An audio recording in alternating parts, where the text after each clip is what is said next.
They tell you nursing is a calling. Here at Mercy General, deep in the frozen, concrete heart of Chicago, it is just a highly stressful way to avoid paying for heating. I was on hour 18 of a 20-hour shift, my scrubs smelling faintly of bleach, stale coffee, and the chemical suppressants I used to bury my sweet, supposedly desirable omega scent. My life philosophy was simple: survive, do the bare minimum to not get fired, and take as many naps in the supply closet as humanly possible. I had a legacy, sure, the Vance family, a long, bloody lineage of elite vampire hunters. But who hunts vampires in this economy? Stakes do not pay the rent. Medical insurance does. So, I chose the path of the ultimate salted fish. I wanted peace, quiet, and absolutely zero drama. Naturally, the universe hated me. The ER doors blew open, letting in a blast of biting Chicago winter and a stretcher carrying a John Doe. He was a massive wall of a man, his skin the color of marble, his dark coat stiff with frozen, blackened blood. The heart monitor, they hooked him up to let out a long, uninterrupted screech. A flatline, massive chest trauma, no ID, no vitals, the paramedics shouted, his teeth chattering. He is an icebox.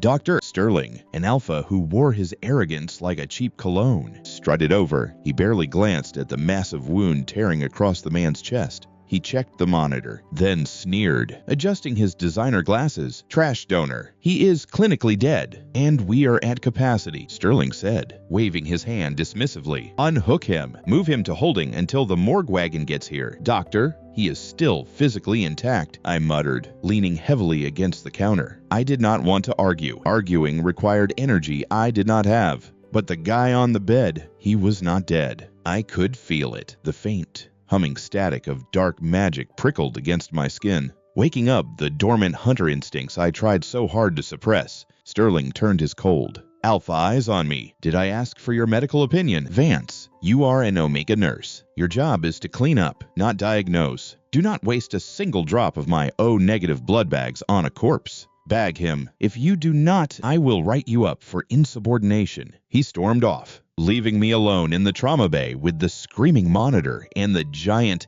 frozen man. I stared at the John Doe. Up close, he was objectively gorgeous, with sharp, aristocratic features and hair like spilled ink. But more importantly, he was a vampire, a very powerful, very injured vampire trapped in a deep hibernation state. I should really just bag you, I told the unconscious man, stretching my aching back. If I save you, Sterling will yell at me. If I do not, my ancestors will probably haunt my dreams. Both options sound incredibly exhausting, I sighed, rubbing my temples. The Vance family blood was not just for hunting. It was golden omega blood, a rare catalyst, pure solar essence capable of jump-starting even a dead immortal's heart. I pulled a sterile scalpel from the surgical tray. Consider this a charity write-off, I muttered. I dragged the blade across my palm. The blood welled up instantly, vibrant and smelling fiercely of honey and sun-warmed cedar. I leaned over and pressed my bleeding hand directly against his cold, silent lips. The reaction was terrifying. It was not a gentle, appreciative feeding. A violent, vacuum-like suction clamped onto my hand. The room's temperature plummeted. Frost instantly bloomed across the edges of the metal trays and the glass of the cabinets. The heart monitor was still flatlining, because vampires do not have beating hearts.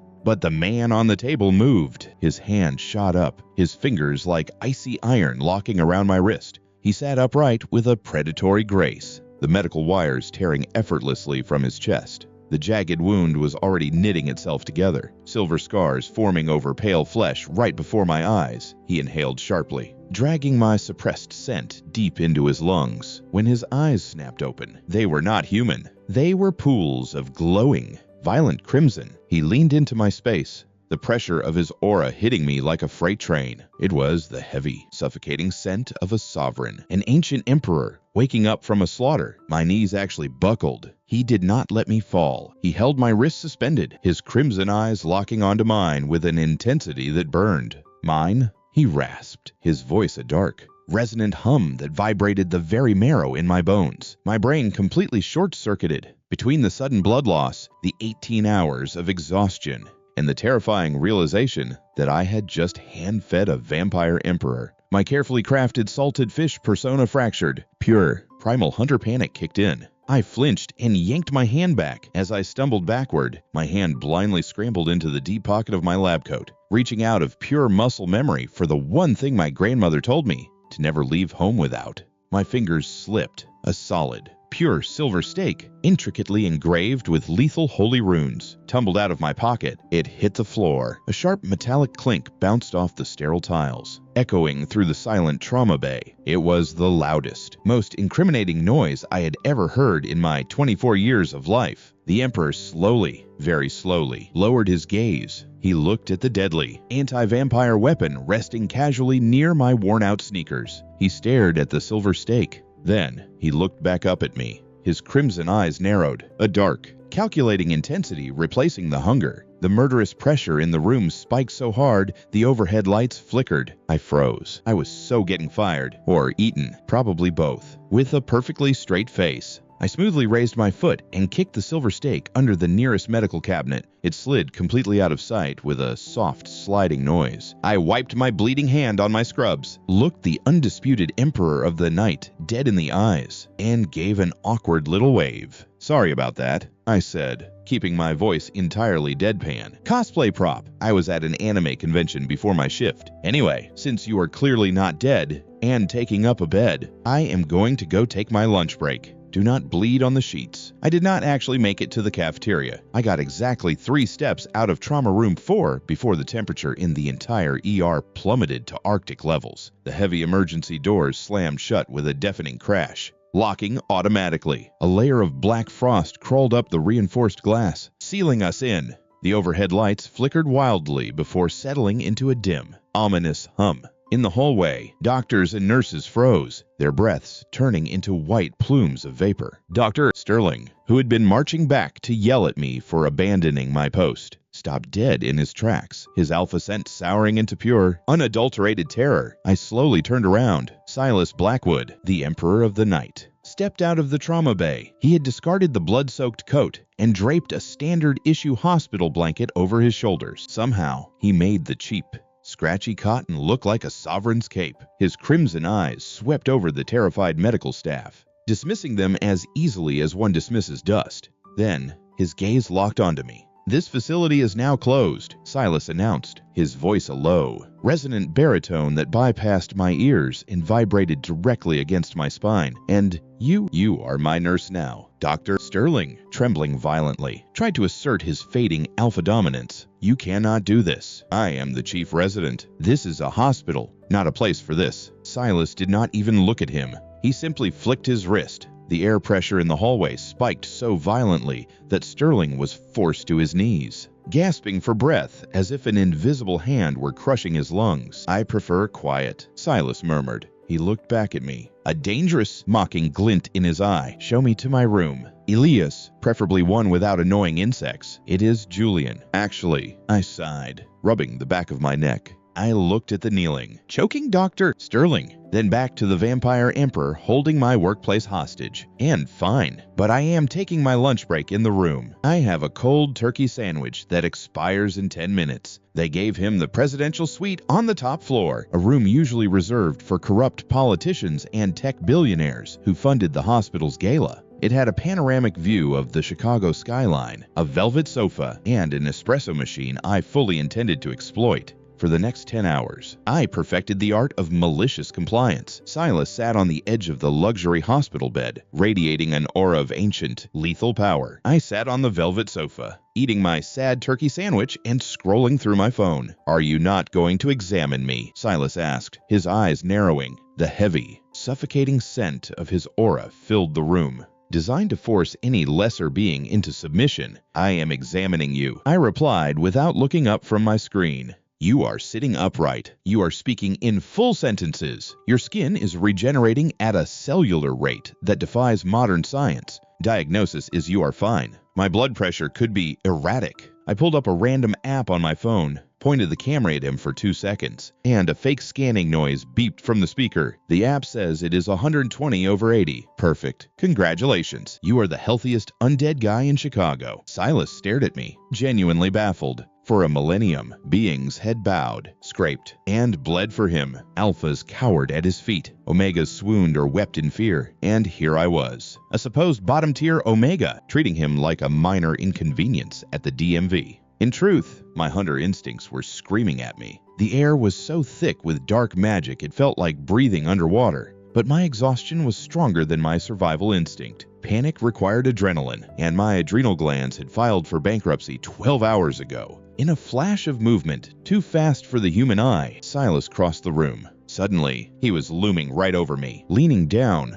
his face inches from mine. His cold fingers gripped the armrest of the sofa, trapping me. He inhaled deeply, taking in the scent of the chemical suppressants and the faint, lingering smell of my golden blood. "You are a very strange creature, Julian," he whispered, his voice dangerously soft. "You smell like prey. You look like prey. Yet, your heart," he tilted his head, listening intently. "It beats at a steady 60 beats per minute. Not a flutter of fear, not a spike of anxiety." "Why?" I blinked at him, completely deadpan. "Because I am dead inside, sir. Nursing school killed my spirit, and the American healthcare system buried it. Now, if you do not mind, you are blocking the TV." A flicker of something akin to amusement danced in his ancient eyes before he pulled back. He did not push it further, but the calculating look on his face told me he knew I was hiding something. The salted fish act was working, but it was cracking. By 3:00 a.m., I had successfully managed to fall asleep on the luxury sofa, wrapped in a sterile gown like a cocoon. I was dreaming of a world where I won the lottery and never had to see a bedpan again. Then,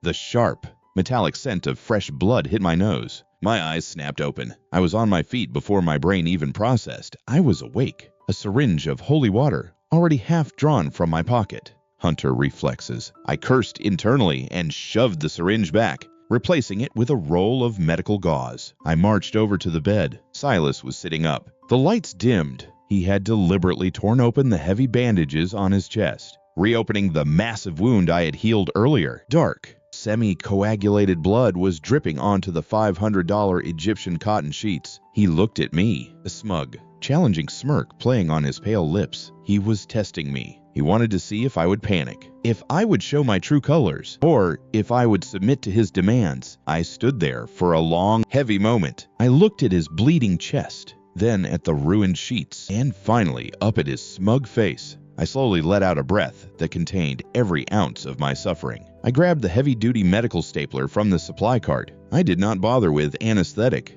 He was a vampire. He would be fine. With zero hesitation, I leaned over, and the heavy stapler clamped down 3 times, driving the metal directly into his skin. Silas flinched, his eyes widening in sheer shock at the casual brutality of it. "Listen to me very carefully, Your Majesty," I whispered, leaning in close enough that my nose almost brushed his. "I am on hour 28 of this shift. If you pull your stitches out again for attention, I am not going to heal you. I am going to use silver staples, and I am billing your royal treasury for triple overtime. Good night." I turned around, walked back to the sofa, pulled the gown over my head, and went back to sleep. I did not see it, but I could feel it. The vampire emperor, utterly speechless, staring at my back in the dark. By day 3 of the hostage situation, the hospital board of directors had officially designated me as the primary liaison to the VIP patient in corporate healthcare speak. That translated to please do not let him eat the administrative staff, and whatever you do, do not ask for overtime. Silas Blackwood was turning out to be the most high-maintenance, yet surprisingly accommodating tyrant I had ever met. He did not demand blood. He did not demand sacrifices. He demanded that I stop eating expired cafeteria food. "I am a sovereign, Julian," Silas had drawled that morning, watching me unwrap a questionable plastic-wrapped muffin. "I will not have my personal nurse dying of food poisoning.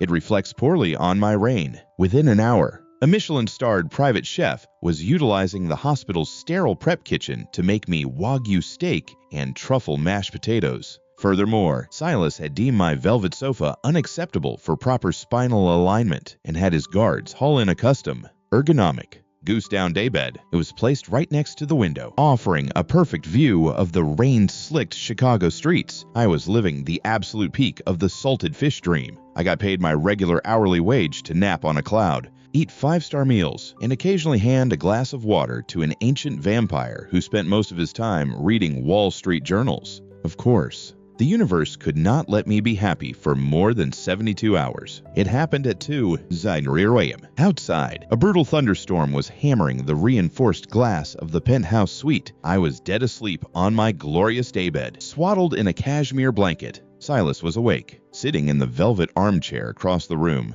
the only light coming from a single reading lamp. Then, the ambient temperature in the room did not just drop, it shattered. It was not Silas's chilling, majestic aura. This was the scent of wet ash, decay, and cheap rusted iron. It was the smell of a rogue crawler, a low-tier vampire assassin, usually hired by the Shadow Council to do their dirty work. My eyes snapped open in the dark, the hunter blood in my veins, suppressed by years of exhaustion and chemical blockers. Ignited like a flare, pure muscle memory bypassed my conscious brain. A shadow detached itself from the ceiling directly above Silas. The assassin held a serrated silver blade, aiming straight for the Emperor's neck. Silas had not even looked up from his newspaper, either too weak from his healing process to react in time, or simply waiting to see what would happen. I did not think. If the Emperor died, the hospital went on lockdown. I would have to fill out a mountain of incident reports, and worst of all, I would lose my cashmere blanket. I launched myself off the daybed. I grabbed the heavy, stainless steel surgical tray resting on the supply cart. I hurled it like a frisbee directly at the assassin's head. A loud metallic clang echoed over the thunder. The sharp,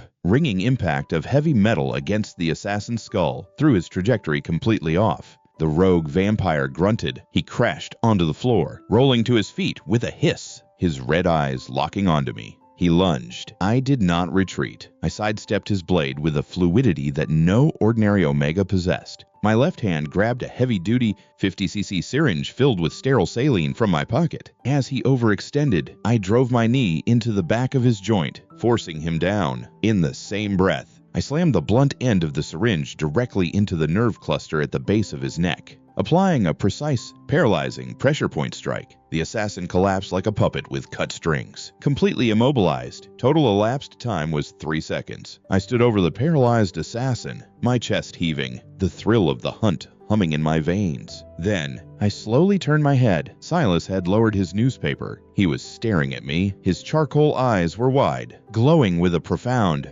terrifying amusement. He had watched the entire thing. He watched a supposedly weak, bottom-tier Omega nurse take down a supernatural assassin with a surgical tray and a plastic tube. Panic, cold and sharp, finally flooded my system. My cover was blown. Oh my God, I shrieked, making my voice an octave higher. I deliberately kicked my own ankle and threw myself onto the floor, landing with a loud, dramatic thud next to the paralyzed assassin. Ouch. Oh, the humanity. I slipped on a wet spot. Are you okay, Your Majesty? I threw a tray in a blind panic. I think I fainted standing up. I lay there on the cold tile, clutching my ankle, putting on an Oscar-worthy performance of a terrified civilian. Silence stretched across the room, broken only by the rain against the glass. I heard the slow, deliberate rustle of the newspaper being folded, then the soft footsteps of the Emperor crossing the floor. He stopped right next to my head. A wet spot, Silas repeated, his deep voice thick with dry sarcasm. Yes, sir.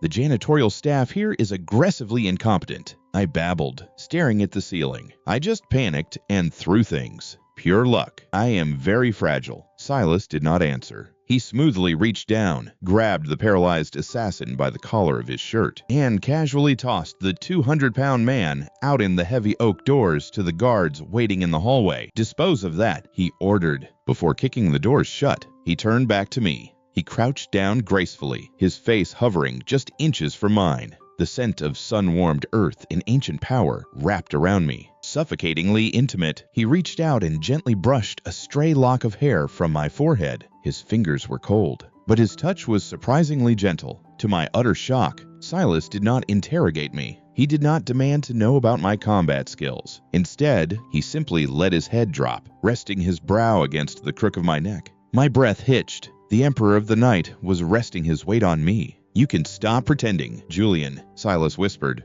his lips brushing against my pulse point. His voice was a low, magnetic vibration that sent a shiver straight down my spine. I do not care if you are a hunter, a nurse, or a liar, but do not hide from me anymore. I know exactly what you are. He knew, and worse. As I lay there on the floor with the vampire emperor nuzzling my neck, I realized I did not actually want to push him away. For the next 48 hours, an unspoken truce existed in the presidential suite. I did not mention the fact that the vampire emperor had practically purred against my neck. And Silas did not mention the fact that I had the combat reflexes of a Delta Force operator. I went back to my rigorous schedule of eating gourmet truffles and taking 4-hour naps on my ergonomic daybed. Silas went back to reading the Financial Times and occasionally staring at me with a look that made my hunter instincts hum with a confusing mixture of danger and butterflies. Then, Hector the janitor ruined my life. It was 9:00 p.m. when the heavy oak doors of the suite did not just open, they were blown off their hinges by a concussive wave of dark magic.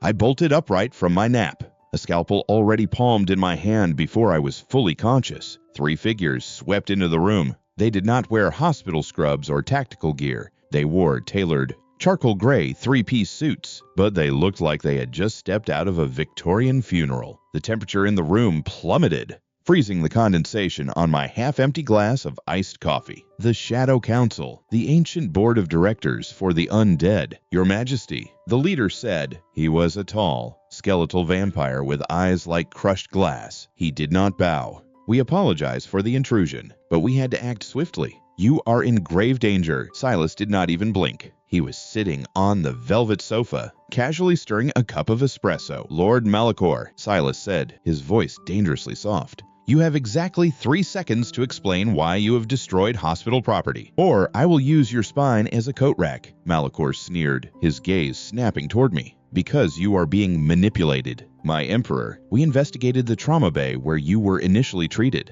The janitorial staff finally swept under the cabinets. Malachor reached into his tailored jacket and tossed a clear, plastic evidence bag onto the glass coffee table. Inside the bag was my solid silver stake, heavily engraved with holy runes. Damn it, Hector, I thought. You ignored the dust bunnies for 3 years, but today you decide to be thorough. This weapon belongs to him. Malachor hissed, pointing a bone-white finger at me. We ran a background check on his bloodline. He is not just an Omega nurse. He is Julian Vance, the last living descendant of the Vance Hunter clan. He is an assassin, planted here to finish the job the rogue crawlers started. Panic, sharp and icy, finally broke through my chemically induced apathy. My brain immediately shifted into survival mode. Okay, calculate the variables. I thought frantically. I am 3 feet from the window. We are on the top floor. If I shatter the glass, I can grapple to the lower roof, steal an ambulance, and be at O'Hare International Airport in 40 minutes. I can start a new life in Canada. I hear they have great universal health care. I literally tensed my leg muscles, ready to bolt. I looked at Silas. He was staring at the silver stake in the plastic bag.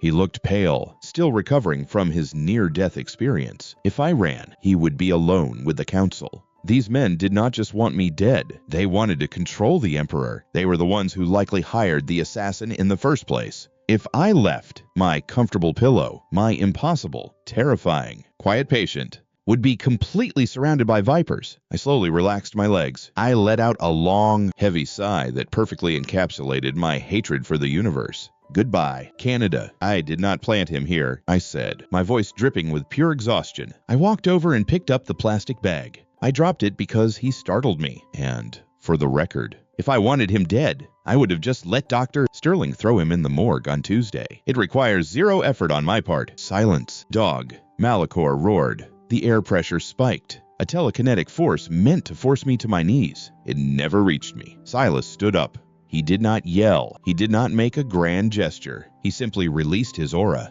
The room did not just get cold. Reality itself seemed to warp. The floorboards groaned. The glass in the windows spiderwebbed. Malachor and the other 2 elders were instantly forced down, their knees slamming into the hardwood floor with a sickening crunch. You dare, Silas whispered, his voice resonating from every shadow in the room. His eyes were no longer charcoal. They were burning. Apocalyptic red. You dare step into my sanctuary and threaten what is mine. Malachor gasped, struggling to breathe under the crushing weight of the Emperor's power. He is a hunter. He will kill you. Silas stepped over the coffee table. He stopped in front of the kneeling elders, placing himself squarely between them and me. Listen to me very carefully. Malachor, Silas said, his tone chillingly conversational. Julian is my nurse. He is my peace, and if he ever decides he wants to assassinate me, I will personally carve the wooden stake and hand it to him myself. Do we understand each other? Malachor stared at Silas in pure horror. The Emperor of the Night had just declared his absolute submission to a hospital worker. You are compromised. Malachor choked out, blood dripping from his nose. The blood loss.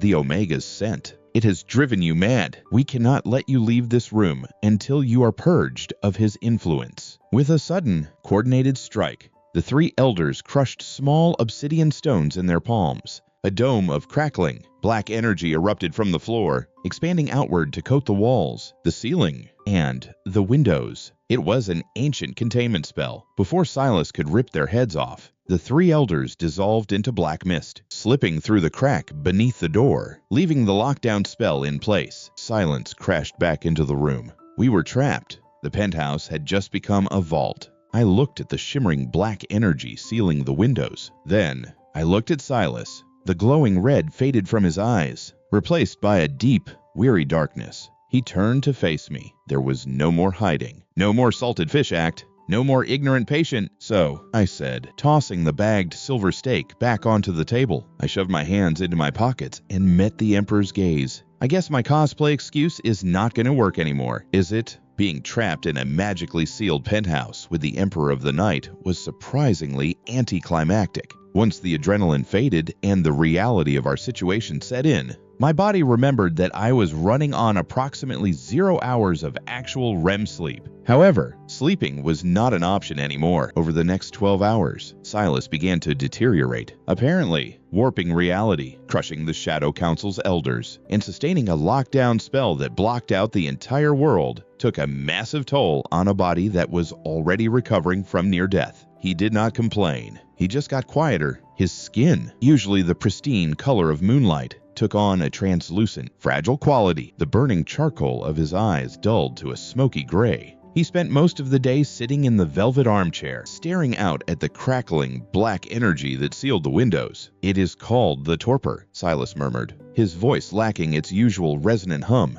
He did not look at me, keeping his gaze fixed on the storm raging outside the containment dome. A hibernation cycle. When an ancient expends too much energy, the body forces a shutdown to regenerate the magical core. I have delayed it as long as I can. I paused, halfway through unwrapping a sterile bandage. A shutdown, like a nap, like a coma. Julian, Silas corrected softly. I will be entirely unresponsive. A mortal could drive a wooden spoon through my chest, and I would not wake up. He finally turned to look at me. The council elders knew this. That is why they sealed the room. They are simply waiting for me to fall asleep. Once I do, they will drop the barrier and send their executioners. My stomach dropped. The luxurious presidential suite suddenly felt like a very expensive, velvet-lined coffin. Silas reached into his coat and pulled out a heavy, iron skeleton key. He placed it on the glass coffee table. The private service elevator behind the kitchenette operates on an independent mechanical pulley system, not electricity or magic. It leads directly to the subterranean parking garage. When I fall asleep,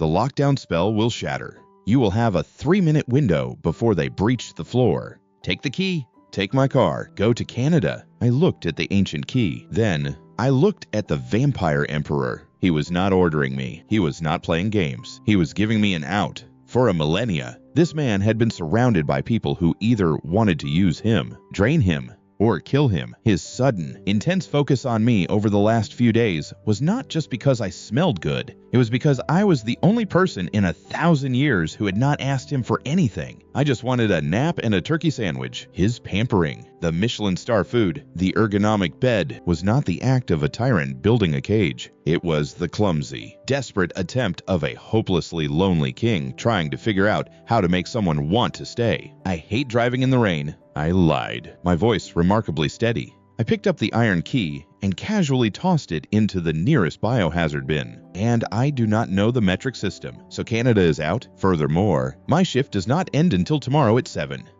a.m. Abandoning a patient in a coma is a gross violation of medical ethics. Silas stared at me. For a moment, the dullness in his eyes vanished, replaced by a flicker of something so intensely warm and raw that I had to look away. "You are a fool, Julian Vance," he whispered, a faint ghost of a smile touching his pale lips. "I am an underpaid healthcare worker, Your Majesty." "It is practically the same thing," I muttered, walking over to him. I gently grabbed his arm and hoisted him up. "Come on, if you're going to fall into a magical coma, you are not doing it in that chair. It is terrible for your lumbar support." I guided him to the ergonomic goose-down daybed he had bought for me. He lay down, his eyes already fluttering shut, his breathing slowing to a barely perceptible crawl. "Julian," he breathed, his voice fading into the shadows. "Thank you. Do not thank me yet. I am billing you for this," I whispered. He did not answer. His chest stopped moving. The ambient temperature in the room normalized.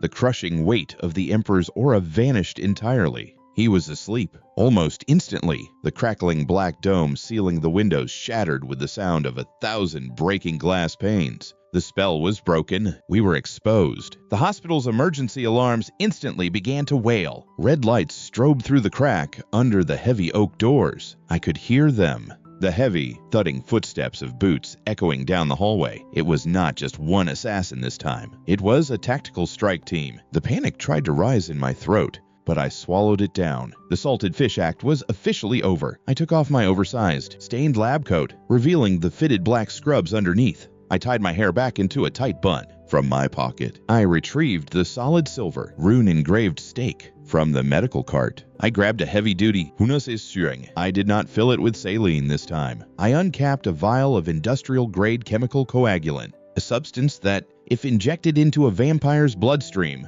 would turn their veins into solid concrete in seconds. I stood at the foot of the daybed, placing myself directly between the sleeping Emperor and the heavy oak doors. I rolled my shoulders, letting the dormant, golden hunter blood ignite in my veins. The world slowed down. My senses sharpened to a razor's edge. A deafening bang erupted as a concussive charge blew the heavy oak doors clean off their hinges. Wood splinters and smoke billowed into the room. 5 figures stepped through the smoke, heavily armed rogues with glowing red eyes and drawn silver swords. They stopped, expecting to find a terrified Omega cowering in the corner. Instead, they found me, a silver stake in my left hand, a massive syringe in my right, standing over the Emperor's bed like an angel of death in medical scrubs. I looked at the lead rogue, tapping the tip of the syringe against my thumb. "I am sorry," I said, my voice deadpan and icy cold. "Visiting hours are strictly over, and the patient needs his rest." The lead rogue laughed,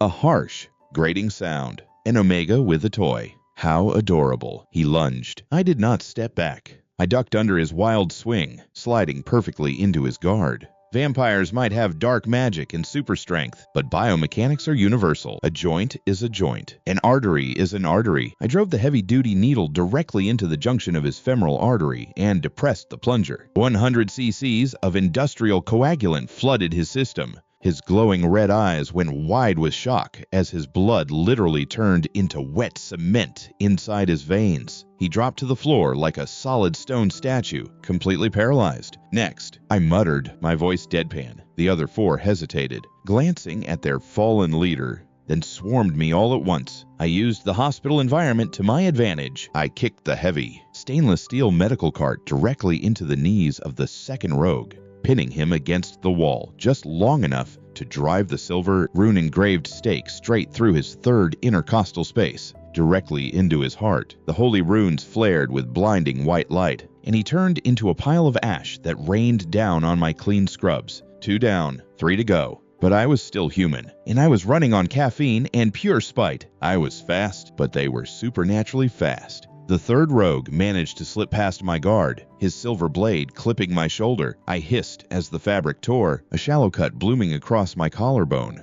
The scent of my blood, pure, golden, smelling fiercely of sun-drenched cedar and honey, hit the sterile air of the room.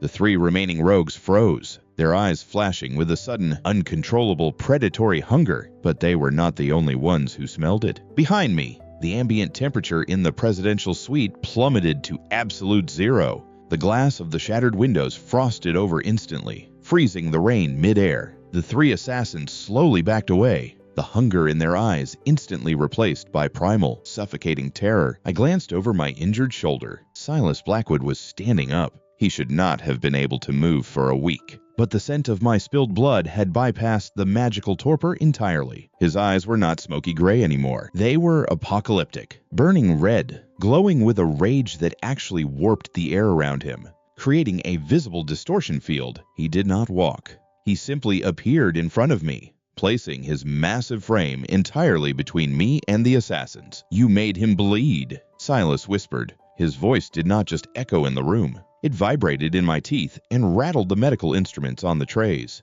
He raised a single, pale hand. He did not even touch them. The shadows in the corners of the room elongated, detaching from the furniture and the walls like physical tentacles. They whipped forward, wrapping around the three assassins. There was a sickening chorus of snapping bones and choked gasps. And then nothing. The shadows retreated, leaving behind three fresh piles of ash on the luxury rug. Total silence descended on the room, save for the wailing emergency alarms outside the heavy oak doors. Silas turned to me. The murderous, world-ending aura vanished instantly, replaced by an overwhelming, frantic concern. He dropped to his knees in front of me, his cold hands hovering nervously over the cut on my shoulder, afraid to touch it. "You are injured," he breathed. His fangs were fully descended, resting against his lower lip. His eyes fixated on the golden blood welling from the cut. "You stood guard for me. You fought them. You foolish, impossible creature. I told you. I absolutely hate looking for new jobs. The interview process is exhausting." I gasped, the adrenaline finally crashing.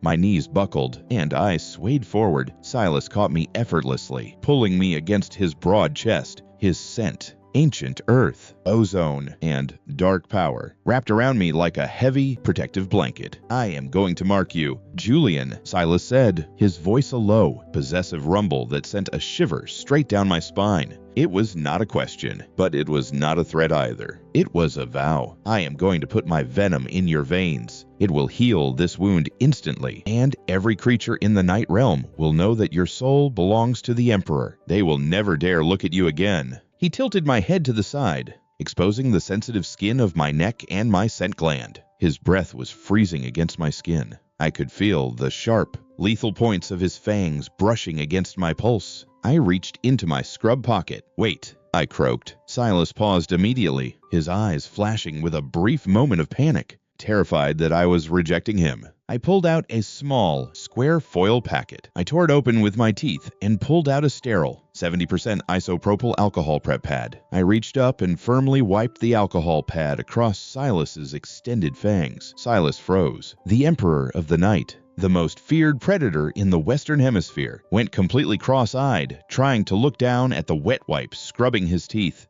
"Do you have any idea how much bacteria is in a human or vampire mouth?" I lectured, wiping his fangs thoroughly, especially a mouth that just woke up from a coma. "I am not getting sepsis tonight, Your Majesty, nor am I risking a staph infection. Basic hygiene is non-negotiable. Now, hold still." I tossed the dirty wipe into the biohazard bin, completely ignoring the fact that it was sitting next to piles of dead vampire ash. "Okay," I sighed, tilting my neck again, presenting my scent gland to him. "Proceed, and please make it neat. I have to explain this hickey to HR tomorrow." For a long moment, Silas did not move. He just stared at me. The strong, clinical smell of isopropyl alcohol mixing wildly with the romantic, heavy tension in the room. And then, Silas Blackwood started to laugh. It was not a dark, evil chuckle. It was a deep, genuine, chest-shaking laugh that echoed beautifully in the ruined room. The heavy, oppressive weight of his 1,000-year loneliness seemed to shatter completely. He smiled, a breathtaking, real smile that reached his eyes, and gently brushed his cold lips against the sanitized skin of my neck. "You are the absolute bane of my existence, Julian Vance," he whispered affectionately. "You are welcome. That will be extra on the final bill." I murmured. He bit down. There was a sharp pinch, followed instantly by a flood of pure, euphoric warmth. The pain in my shoulder vanished. The exhaustion of the last 72 hours evaporated. For the first time in my life, The constant, draining anxiety of survival faded away entirely. I wrapped my arms around the Emperor's neck, finally allowing myself to sink into the comfortable darkness, knowing that for the first time, someone else was holding the shift. 6 months. That is how long it took for the Chicago supernatural underworld to realize that their new, absolute terrifying dictator was not the Emperor of the Night, but rather his perpetually exhausted Omega nurse. Mercy General had been completely rebuilt. The crumbling brick and flickering fluorescent lights were replaced with sleek, state-of-the-art architecture entirely funded by the Blackwood estate. It was now the premier medical facility in the Midwest, catering to both humans and the hidden world. As for Dr. Sterling, he was not dead. Silas had wanted to mount his head on a spike in the lobby, but I argued that it violated several OSHA regulations. Instead, Sterling was permanently demoted to the night shift bedpan duty at a free clinic in the suburbs, closely supervised by a very strict, very mean beta head nurse. It was a fate worse than death for an arrogant alpha. And me. I had a new title: Supreme Medical Advisor to the Night Realm. It sounded incredibly exhausting. When Silas first proposed it in front of the newly reformed Shadow Council, my immediate reaction was to ask if it came with a 401k matching plan and dental. In reality, the job was the ultimate peak of my salted fish career. My office was the penthouse suite. My desk was a massive, custom-built, heated ergonomic recliner. My primary duty consisted of reviewing the dietary habits of ancient vampires and occasionally yelling at them for poor sanitation. For the last time, Lord Melicor, I deadpanned, holding my phone to my ear while I lazily peeled a grape. You cannot just grab humans from the alley behind the nightclub. Do you have any idea how high the cholesterol levels are in this city? Not to mention the microplastics. If you want a snack, you go through the certified, medically screened blood bank I established. If you do not, I will tell the Emperor you are breaking hygiene protocols. There was a terrified squeak on the other end of the line. Yes, Advisor Vance, at once. Please do not tell His Majesty. I hung up, tossing the phone onto the glass table, and let out a long, contented sigh. Unlimited power was surprisingly great for my sleep schedule. The heavy oak doors to my office opened silently. The ambient temperature dropped to a pleasant, air-conditioned chill. Silas Blackwood walked in. He was dressed in a sharp, tailored three-piece suit, looking every inch the lethal, ancient sovereign that made the Western Hemisphere tremble. But the moment his charcoal eyes locked onto me lounging on the recliner, the world-ending aura completely dissolved. You are terrorizing the elders again, Julian, Silas noted, walking over with a faint, impossibly fond smile on his pale lips. They need boundaries, Silas, and basic inoculations, I replied, stretching my arms over my head. Silas stopped next to my chair. He reached into his tailored jacket and pulled out a long, familiar object. He held it out to me. I blinked. It was my silver, holy rune-engraved hunter's stake. The one I had dropped in the trauma bay. The one I had used to dust his assassins. But it was not silver anymore. It was heavy, gleaming, and completely plated in solid 24-karat gold. I had the royal artisans modify it, Silas said smoothly, his eyes gleaming with amusement, since silver is toxic to my kind, and you refuse to throw the weapon away due to your sentimental hunter heritage. I had it plated. It is now completely harmless to me, a token of my eternal devotion. I took the solid gold stake. It weighed about 5 pounds. I turned it over in my hands, appreciating the absurd, excessive wealth of the gesture. Wow, I said flatly. This is beautiful. Your Majesty, truly. I immediately reached over my shoulder and used the pointed tip of the solid gold holy hunter weapon to scratch a hard-to-reach itch right between my shoulder blades. Oh yeah, I groaned, closing my eyes in bliss. That is the spot. This is the best back scratcher I have ever owned. Worth every penny. Silas stared at me for a second. The ancient Emperor of the Night looked completely broken by my sheer audacity, and then he let out that deep, rich, chest-shaking laugh that I had grown to love so much. He leaned down, bracing his hands on the armrests of my recliner, trapping me in a cage of dark magic and expensive cologne. He tilted his head, his cold nose brushing against the sensitive skin of my neck, right over my scent gland, resting perfectly on the neat, silver scar of his claiming mark. Ever since he bit me, the crushing exhaustion of my life had vanished. His venom had rewritten my biology. I was still human, still an Omega, but I was tethered to the immortal energy of the Emperor. I basically had a supernatural battery pack permanently attached to my soul. You are entirely incorrigible, Silas whispered, pressing a soft kiss to the scar. "I am a highly trained medical professional," I corrected, reaching up to wrap my arms around his neck, pulling him closer. "And your primary healthcare provider, which reminds me, you still have not paid your medical bill from 6 months ago. The interest is compounding." Silas chuckled, his breath a cool breeze against my skin. "And how, exactly, does the Supreme Advisor wish to be compensated?" "I am thinking a 4-hour nap," I murmured, burying my face in the crook of his neck, breathing in the scent of ancient earth and rain. "And you have to hold me. The Emperor's aura makes a fantastic weighted blanket." "As you command, my little hunter," Silas whispered softly, effortlessly scooping me up from the chair and carrying me toward the massive, cloud-like bed in the adjoining room. I rested my head against his broad chest, listening to the silence where a heartbeat should have been. Outside, the harsh, chaotic winds of Chicago battered against the reinforced glass, but inside, it was perfectly still. My ancestors, the great Vance hunters, would probably roll in their graves if they saw me right now, using a holy weapon to scratch my back and using the undisputed Lord of the Vampires as a body pillow. But honestly, I did not care. Hunting monsters was a terrible career choice anyway. It had no benefits, terrible hours, and the dental plan was non-existent. I closed my eyes, sinking into the comfortable, protective darkness of Silas's embrace. I was Julian Vance. I was an Omega, a nurse, and arguably the laziest man in North America. I had not set out to save the world or reform an empire. I just wanted a decent nap and a warm place to sleep. And looking at the ancient, terrifying emperor who was currently tucking a cashmere blanket around my shoulders with the utmost care, I realized something important. Sometimes, being a salted fish was the most brilliant survival strategy of all.